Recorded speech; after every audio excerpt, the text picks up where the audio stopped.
أعوذ بالله السميع العليم من الشيطان الرجيم. إن الحمد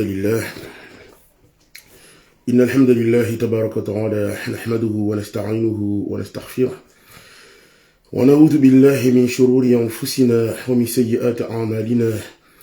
من يهده الله فلا مضل له ومن يضلل فلا هادي له، وأشهد أن لا إله إلا الله وحده لا شريك له، وأشهد أن محمدا عبده ورسوله.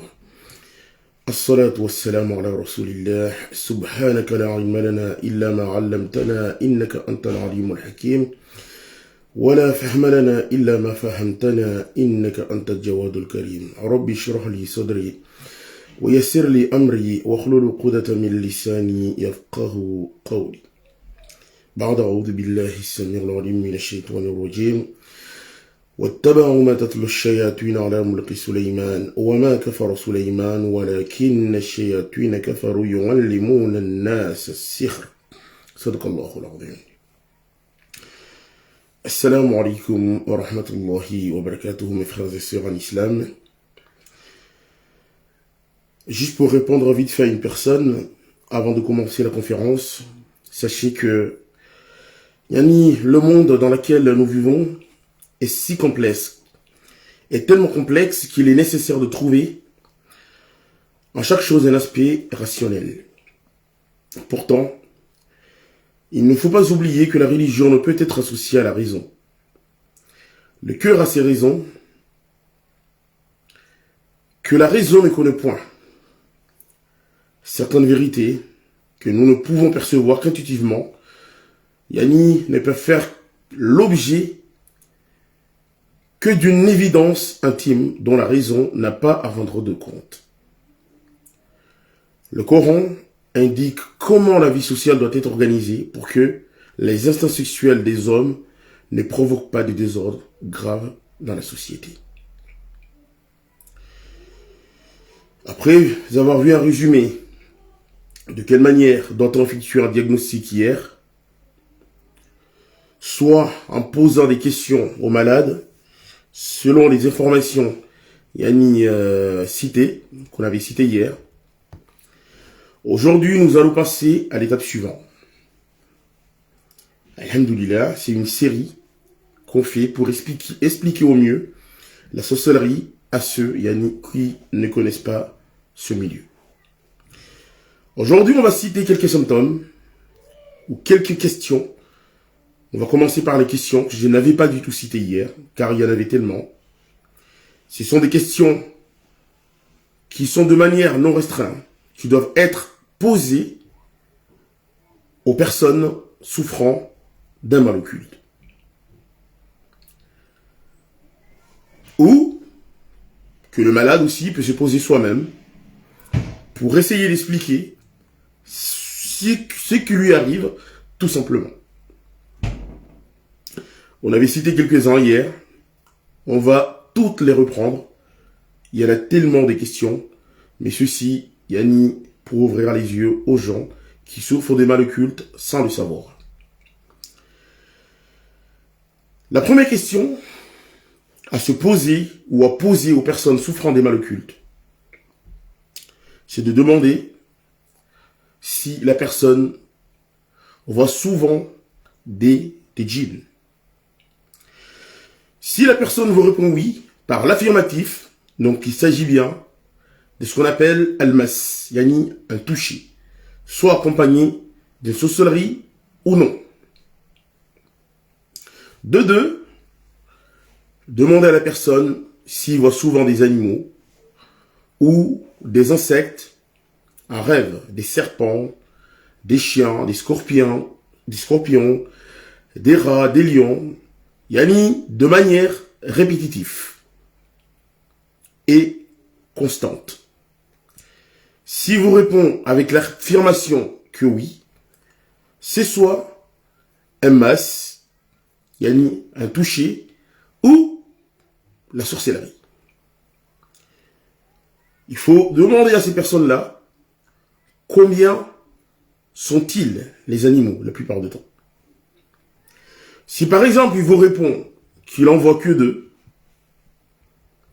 c'est que les djinns d'un courtier de sorcellerie où ceux qui le possèdent sont de nombre de deux, tout simplement. Sont-ils gentils à ton encontre ou t'attaquent-ils? Et tout cela en rêve. S'ils l'attaquent sans provocation de sa part, c'est que les djinns ou le djinn qui possède la personne l'attaque, yani le possède par injustice. S'il s'amuse avec lui, ou qu'il se voit le caresser par exemple en rêve, ou l'embrasser, c'est que les djinns qui possèdent la personne le possèdent par désir et amour, ce qu'on appelle djinn amoureux ou djinnia amoureuse. Il faut demander à la personne si elle a des douleurs dans une partie de son corps non expliquée médicalement parlant, où la médecine n'a aucune explication rationnelle à donner. S'il répond oui, c'est que le djinn se trouve dans ce membre, ou la sorcellerie se trouve dans ce membre. Si c'est le ventre, ça peut être de la sorcellerie, ou dans d'autres membres, ça peut être soit la sorcellerie ou un djinn. Demandez à ces personnes-là, ou vous demandez vous-même, si vous êtes apaisé lorsque vous écoutez ou quand vous lisez le Coran. Si oui, ça vous apaise, soit il s'agit d'un mas, un toucher, ou de la sorcellerie. Demandez à ces personnes le soir s'ils ressentent un resserrement au niveau de la poitrine. Si oui, ça peut être soit le mas, le toucher, soit la raïn, le mauvais œil, ou sihr, la sorcellerie. Demandez à ces personnes s'ils voient des fils noués ou de nœuds devant leurs yeux, à l'état de veille. Si oui, il s'agirait de sorcellerie faite à base d'un fil où ils ont noué, tout simplement, ils ont fait des nœuds dessus, accompagné d'un souffle démoniaque, yani ce qu'on appelle des incantations sataniques et diaboliques venant du sorcier, tout simplement. Demandez à ces personnes, ou demandez-vous s'il y a un endroit en particulier chez vous où vous détestez vous trouver. Si oui, sa chambre, une autre pièce, la chambre des enfants, le salon, c'est que c'est là où s'y trouve la sorcellerie, ou c'est là où il y a le QG de tous les djinns qui est chez vous. Demandez si la personne a une quelconque sympathie pour une religion et ses adeptes. Si oui, pour les juifs par exemple, ou pour les chrétiens, c'est que le démon, le djinn, le shayatin qui le possède est sûrement de cette religion, soit juif ou chrétien. Demandez à la personne s'il a une facilité à faire des actes de piété et éviter les péchés.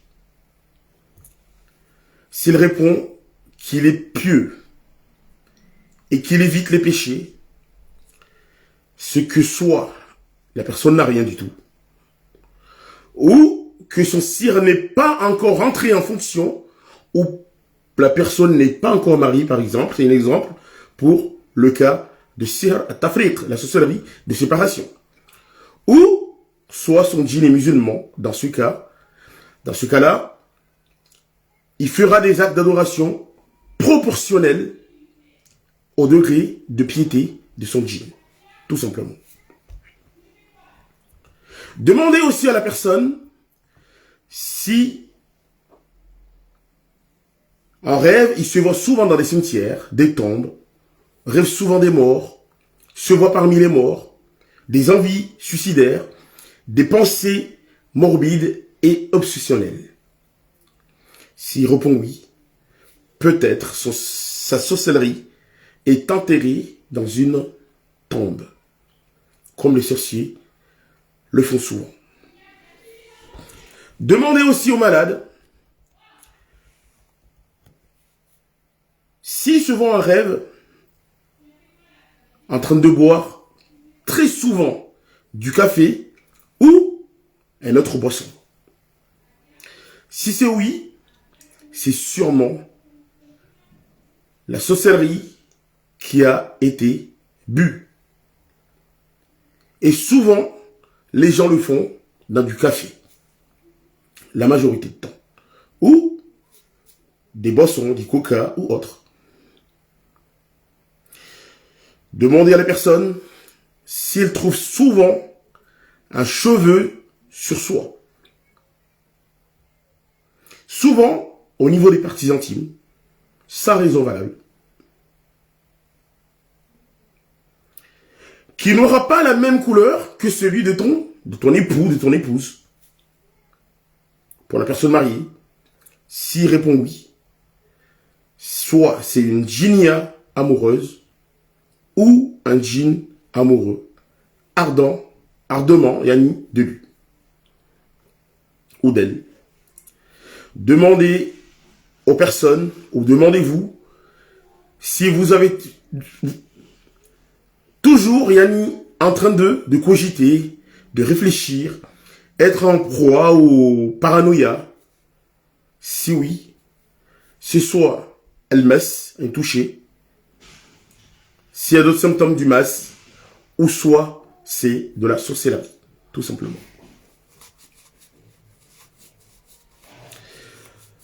Demandez aux personnes s'ils disent souvent des phrases, yani, qui n'ont aucun sens, ou prononces-tu des phrases incohérentes?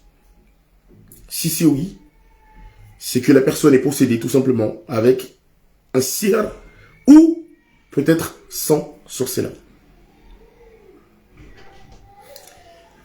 Demandez aux gens qui souffrent de problèmes de mal occulte s'ils se sentent mal à l'aise devant un possédé connu comme tel. Si c'est oui, c'est sûrement el mas, un touché, ou peut-être la sorcellerie. On pourrait établir une liste sans fin. Mais cette liste non exhaustive peut nous donner un premier avis avant de commencer la ruqya, tout simplement. Et de choisir le type de ruqya à effectuer. Je précise encore, une fois qu'un seul symptôme ne suffit pas. Il faut que ce soit un ensemble de signes et d'indices. Et il faut être sûr que ces symptômes n'ont pas une explication psychologique ou médicale. Ou qu'ils ne soient pas dus à un choc psychologique aussi. Et en général, les signes sont multiples et permanents. Et on ne trouve aucune explication logique et rationnelle, la plupart d'eux. Avant de détailler les modèles de guérison, on s'évertuera à donner des notions générales sur les principaux éléments de la ruqya. J'ai réservé un paragraphe pour la guérison avec le Coran, puis avec les plantes, et les actes de piété, et les invocations, mais cela, on le fera plus tard. Puis nous finirons par un paragraphe pragmatique sur la méthode à adopter pour réduire l'emprise ou anéantir tous ces mots, Inch'Allah. De un, il faut comprendre qu'il y a ce qu'on appelle al-iqtiran. Al-iqtiran. Al-iqtiran, c'est quoi? Al-iqtiran, et la possession par l'accompagnement d'un djinn qui ne quitte jamais le possédé. Mais il est hors du corps, près de lui. Le possédé, yani, il sent souvent sa présence à ses côtés. À titre d'exemple, on pourrait citer la demande d'un démon à un sorcier afin qu'il exécute les clauses du contrat de la sorcellerie. Et cette demande explique que le fait de tuer un musulman sunnite par traîtrise est avec un acte de pédophile avec un enfant. Et les protagonistes étaient les sorciers juifs du Maroc qui se sont réfugiés ensuite en Israël. C'est pour cette raison que l'on voit dans les amulettes des tableaux, des triangles comprenant des chiffres et des noms des démons. Et que même plusieurs hadiths rapportent les phrases prononcées par le messager d'Allah sallallahu alayhi wa sallam. On peut citer ceci. Le compagnon Othman ibn Abi al-Assa Takhafi, yani, se plaignait au professeur sallam de son oubli du Coran. Il a dit, je me suis plaint auprès du messager d'Allah de mon oubli du Coran. Et il m'a tapé sur la poitrine avec sa main. Et il a dit, ô diable, sors de la poitrine de Othman. Et il a été réitéré, ceci, à 3 reprises. Le prophète l'avait fait. Othman avait dit, je n'ai ensuite rien oublié de ce dont je désirais me rappeler. Et c'est un autre hadith. Le père de Yallah ibn Muraï nous raconte le passage concernant la ruqya, qu'une femme était venue vers lui et lui a dit, mon fils que voici est tenté de possession depuis 7 ans. Donc mon fils que voici est atteint de possession depuis 7 années. Et ça lui arrive depuis 2 fois par jour. Le messager d'Allah sallallahu alayhi wa sallam a dit, approche-le.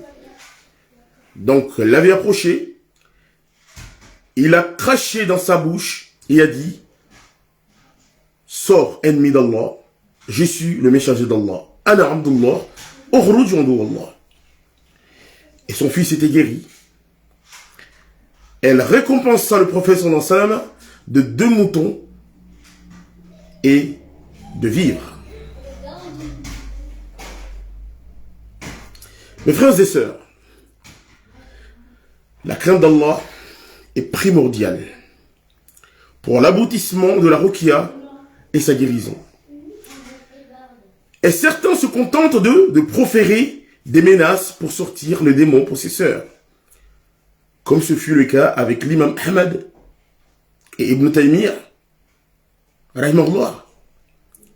Il est rapporté que l'émir Al-Mutawaqi avait sollicité l'imam Ahmad ibn Hanbali pour exorciser une servante possédée par un djinn, yani robuste, un ifrit.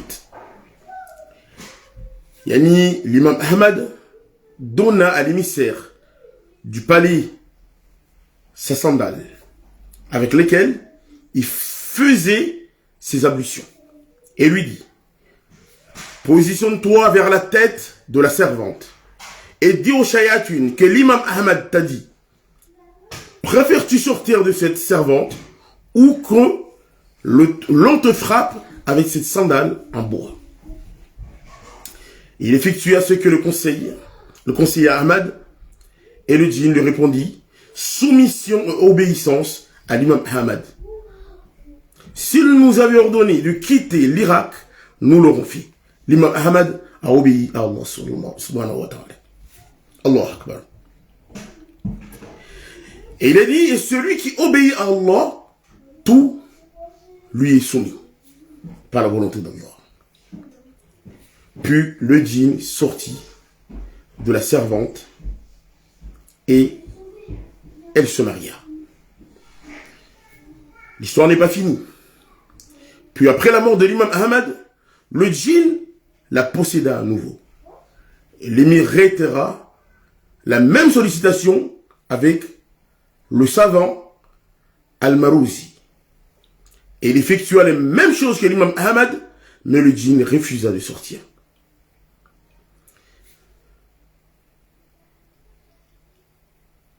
En disant que l'imam Ahmad avait obéi à Allah et qu'il leur a été ordonné de lui obéir. Allah Akbar.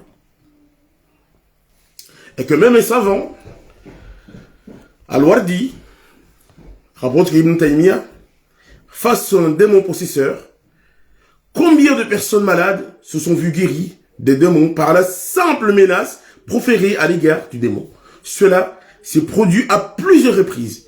Il lisait simplement les versets du Coran et leur disait, si vous ne sortez pas, j'appliquerai sur vous la législation islamique ou j'appliquerai sur vous ce qui plaira à Allah et son messager. Al-Wardi avait prononcé un vers de poème à propos de ceci. Et les djinns craignaient son ascendance que par le rappel des cœurs qui était son fouet. Allah Akbar. Allah Akbar. Les Juifs ont longtemps utilisé contre les musulmans du Hamas et les Moudjahidines la sorcellerie afin de les espionner et de connaître les endroits où ils se trouvent. Que même les membres de Hamas, un membre de Hamas a dit, une fois, sur une chaîne hertzienne, on a deux ennemis. Les soldats juifs et les djinns juifs, qui est pire que le premier. Subhanallah. On va quitter ce chapitre, on va retourner là où on était. Maintenant, nous allons voir les symptômes de l'emprise.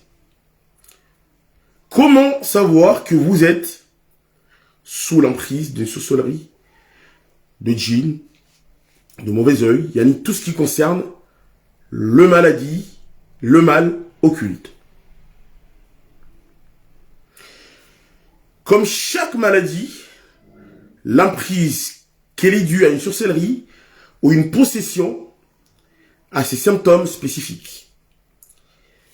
Ils sont très importants car ils nous permettent de faire la distinction entre l'emprise démoniaque et la maladie corporelle qui est d'ordre physique ou motrice. Donc, il faut simplement savoir que ces symptômes diffèrent selon les individus et qui sont aléatoires selon les situations et les périodes. Nous allons voir les symptômes relatifs au sommeil, ce qu'on appelle al-araq, insomnie. Les personnes ou la personne a des difficultés à trouver le sommeil et gesticule dans tous les sens. Et elle est emplie de pensées diverses. Deuxièmement, ce qu'on appelle al-qalaq, l'instabilité. Donc la personne se réveille souvent la nuit et elle ressent un mal-être, tout simplement. Troisièmement, ce qu'on appelle al-qawabis. Al-qawabis, il y a l'immobilisation en état de veille. Ou al-burta, il y a l'endormissement. Il y a al-burta, c'est les paralysies du sommeil. En arabe, on appelle ça shalalun naoumi. Shalalun naoumi. Yani, la personne, ça a une chose immobile sur lui. Soit en état d'éveil, ce qu'on appelle al-qawabis, ou soit al-burta, yani, paralysie du sommeil en étant endormi. Shalalun naoumi. Donc la personne, ça a une chose immobile. Il ne peut se débattre ou appeler à l'aide. Parfois même, il n'arrive pas à réciter à haute voix. Et nous avons, quatrièmement, ce qu'on appelle Al-Ahlam. Al-Ahlam, c'est quoi? Ce sont les cauchemars. La personne voit des cauchemars qui lui font très très peur. Elle voit la plupart du temps des animaux tels que des chats noirs, des chiens, des serpents, des lions, des loups, des rats, des souris, des scorpions, des vaches, des zébus. Donc, elle peut rêver qu'elle tombe dans un endroit surélevé, que se trouve dans un cimetière ou dans des endroits sales et impropres tels que des déchetteries. Elle peut aussi rêver qu'elle se perd dans son rêve et sur son chemin, mais elle ne le trouve pas. Ça, c'est un cas de sorcellerie piétinée, la plupart du temps. Ou elle voit des gens qui lui ont fait la sorcellerie, ou des personnes de son ethnie, sans raison valable. Si c'est un juif, par exemple, elle verra beaucoup des juifs. Si c'est un bouddhiste, idem. Si c'est un musulman, la même chose. Elle voit aussi des gens de taille et de forme inhabituelles. Petits, des grands, des gens bizarres. Elle voit aussi des fantômes, des esprits, des djinns, des sorciers, des gens qui le poursuivent, un rêve, ou un zébu ou un vache qui le poursuit sans cesse. Malheureusement, beaucoup se voient avoir des rapports sexuels de manière anormale. Et se voient possédés par des chayatines, un rêve, etc., etc. Après, nous avons aussi le somnambulisme.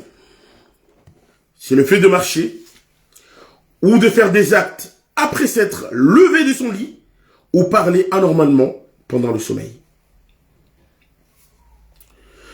Que même, malgré cela, nous avons des symptômes au réveil. Ce qu'on appelle Asudda. Asudda, c'est la grosse migraine. Qu'elle ne soit conséquente à aucun problème physiologique, on peut citer aussi toutes les maladies. Il faut que les symptômes soient répétitifs, nombreux et variés afin de penser à une éventuelle emprise. Le cas isolé est rare, seront considérés comme des symptômes corporels et douleurs qui n'ont aucune explication médicale. Et celles qui sont en relation avec un éventuel SIRM, tel que la stérilité, par exemple. Nous avons aussi Asuddoud. Asuddoud, c'est l'obstruction. L'obstruction. C'est-à-dire l'absence d'application de pratiques religieuses. Prière, rappel, lecture du Coran et la prière de nuit. La personne a des difficultés à faire des actes surérogatoires alors qu'il était à fond dans le passé. En général, elle ne peut dépasser 2 hizb, yani dans la lecture du Coran.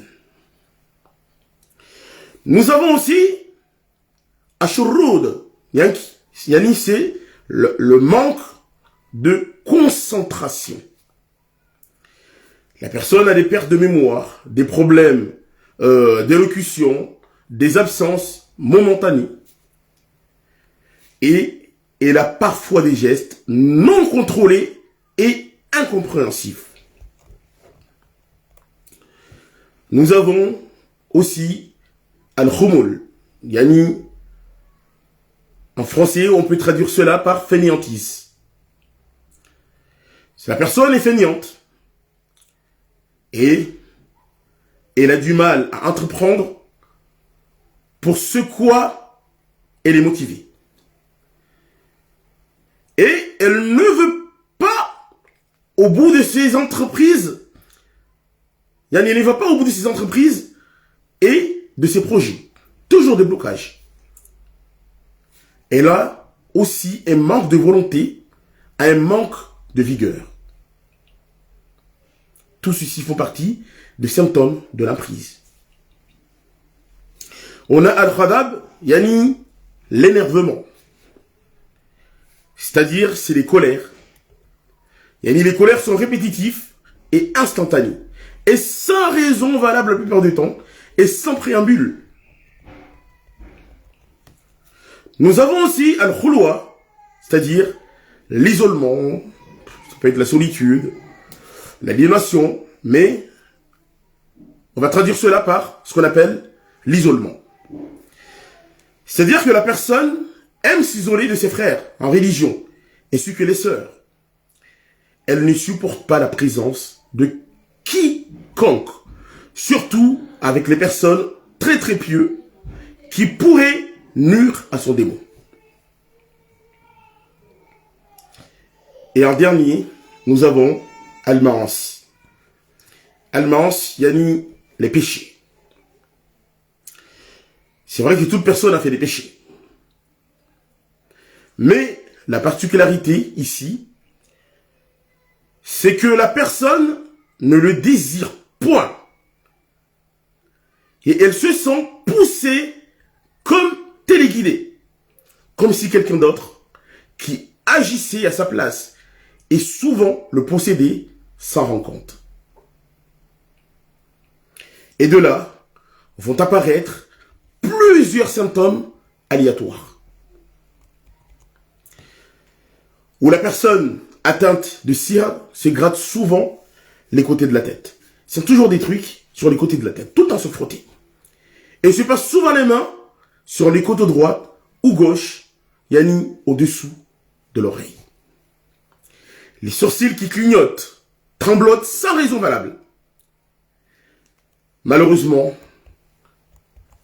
une sciatique ou mal au bas du dos sans raison médicale. La personne en se ressent souvent une lourdeur au bas du dos au niveau lombaire. Lors d'une prière en commun ou d'une lecture de Coran ou lors d'une séance de Ruqya.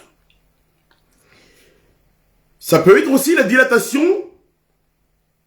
de la pupille des yeux et un noircissement des yeux. Il y en a, ils vont sentir mal à l'aise, ils vont se sentir mal à l'aise devant un raki guérisseur et en avoir peur devant le raki. Certaines auront des douleurs au bas du ventre pour les ensorceler et en général le matin avec des ballonnements.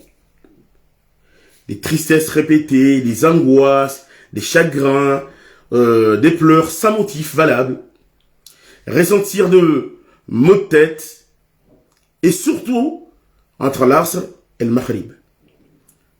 Le pressentiment de rancune, de haine à l'égard du monde entier. Malheureusement, ça existe. Ne pas sentir le poids des jambes lors de la marche, mais se sentir légère. Comme si une autre personne marchait à notre place. La ilaha illallah. Certaines ont des vertiges. Lorsqu'ils sont en hauteur dans un balcon, par exemple, ou derrière un vitre qui nous protège. Mais la peur malgré, un rempart est toujours présent, malheureusement. Ce sera aussi se sentir mal en présence d'une personne qui, elle est même possédée ou schizophrène. S'endormir rapidement à l'écoute du Coran ou ressentir un mal-être à l'écoute comme si l'on était pressé que la lecture finisse. Changer de ton, de voix lors de la lecture du Coran. Yani, du voix grave à l'aiguë. Par exemple, il y a aussi un essoufflement pendant la lecture, comme si le shayatin se fatigue. Pensez beaucoup au djinn et en parler constamment, sans obligatoirement, yani, le désirer. Ce sera des augmentations de la libido, Surtout si c'est dans la désobéissance. Malheureusement. L'augmentation de la libido avec un problème d'érection pour le marié ou la victime de sorcellerie de séparation. Des saignements non périodiques et inopinés. On ne s'y attendait pas pour la femme la plupart du temps. Des pratiques téléguidées d'actes interdits par la religion. La hawla la quwwata illa billah. Ou des attirances et sympathies de l'ethnie du djinn possesseur. Comme on l'avait dit tout à l'heure. La personne aimera parler des bouddhistes, des juifs, des chrétiens. Et à savoir, une certaine sympathie pour ces associateurs sur les djinns qui possèdent et bouddhistes ou juifs. Une réémergence, yani une réapparition soudaine et même manifestation de djinn chez une personne qui est proche d'un mort ou un martyr. La plupart du temps, les gens m'appellent, voilà, ma mère a un cancer, ma mère a ceci, yani des maladies que les djinns sentent que la personne est proche de la mort. Et que la plupart des temps, on m'appelle pour ce genre de personnes. J'y vais. Et quand je fais la lecture sur ce genre de personnes, souvent il y a des manifestations. Parce que les djinns ont senti que la personne est proche de la mort. Un martyr, la plupart du temps. Donc les djinns doivent le ressentir. Et les djinns se manifestent plus qu'à l'accoutumée. Inna lillahi wa inna ilayhi raji'un. Ça va être aussi des prises de poids inexpliquées. Un gonflement, surtout au niveau du visage. Comme ceux qui prennent des anxiolytiques, des médicaments psychiatriques et divers calmants. Donc ils ont le visage qui gonfle. Il y en a, malheureusement, ils se sentent lourdes, comme cadenassés, et toujours crispés. Comme si l'on était entouré des chaînes et que l'on a envie, de les briser. La calvitie, surtout pour la sorcellerie. La sorcellerie mangée. Certaines crises d'épilepsie, kifafa, on appelle ça. Ou des douleurs au niveau du cou pendant une longue prosternation, avec une difficulté de maintenir cette position. Comme si les bras avaient du mal à supporter le poids de la tête. La ilaha illallah. Malheureusement, certains entendent des voix intérieures qui nous menacent de ne pas faire tel acte d'adoration ou autre, comme on peut avoir ressentir des frissons. Des bâillements réguliers et répétitifs, se réveiller la nuit et des mêmes heures, tout le temps à la même heure. La personne peut dormir 1h à 1h du matin par exemple, et se lever à 3h du matin. Et elle verra indiqué sur une heure analogique. Toujours à 3h du matin. Toujours à 3h du matin. L'envie de faire des gestes incontrôlés et ridicules, tels que frapper quelqu'un sans raison. Et cela à cause des waswas, des shayatun. Ça peut être aussi des démangeaisons au niveau du nez, pendant une rokia, ou juste après avoir bu de l'eau coranisée. Et que même certaines personnes, pendant la rokia, ont des symptômes. Et on peut savoir qu'ils ont telle chose ou telle chose. Souvent quand on vous fait rokia, des personnes parfois ferment les yeux, ou les ouvrent sans cligner, ou les cligner violemment ou posent la main sur les yeux. Des tremblements de tout le corps ou frémissements légers des extrémités des membres. Une convulsion violente. Cris et bruit. Le djinn se nomme et parle et peut aussi comme souvent insulter. Ce qu'on voit sur le terrain. Des tournis, des étranglements, les pressions, les pleurs, si c'est le mauvais œil ou un sort. Le mauvais œil, la personne va pleurer, donc des larmes qui vont couler. Ou, si c'est un sortilège, pareil. Des mouvements d'élasticité anormale des veines jugulaires. Ça peut aussi être des tremblements, des genoux au toucher. Des gonflements du ventre, si la sorcellerie se trouve dans le ventre, au toucher. Que même parfois, quand on fait la lecture, on remarque le ventre de la personne qui gonfle et qui dégonfle. Des paralysies d'une des membres possédés par le djinn shayatin. Certaines personnes, alhamdulillah, peuvent vomir. Dans les cas de sorcellerie ingurgitée, la sorcellerie mangée, ou bu. Le malade peut aussi voir des scènes qui défilent, comme la machination du cirque, de la sorcellerie, du début à la fin. Que même les lieux où il est caché, et les personnes qui l'ont ensorcelé, lorsqu'il a les yeux fermés, et pendant qu'il somnole. J'ai eu plusieurs cas comme ça. Le cœur qui bat rapidement, sans faire d'effort physique. Ouvrir la bouche comme le fait une personne qui est énormément fatiguée. Et qui s'endort sous le poids de la fatigue. Alors ce ne sont que des versets de Coran. On ne le pousse pas, on ne le frappe pas. Des brimades de djinn, comme des rires, moqueurs, et l'affirmation du possédé qu'il n'a rien, alors que la ruqya ne vient que de débuter. Souvent, les gens me disent ça. Moi, j'ai rien du tout. Ah ben, dès que commence la ruqya, les manifestations fuisent. Ça sera aussi vomir du sang ou liquide acide noir ou jaune lors de esfra, de vomissement. Ou des bleus comme des hématomes sur le corps lors de la lecture. En particulier, le ventre lorsqu'on boit de l'eau coranicie. La dernière fois, on avait parlé, de beaucoup de types de sorcellerie, mais on n'avait pas tout fini. On était arrivé à la sorcellerie qu'on appelle As-Sihr al-Junoun. En d'autres termes, ce qu'on appelle la sorcellerie où plusieurs djinns se déroulent dans le cerveau d'une personne. En particulier, dans la partie qui contraint l'esprit,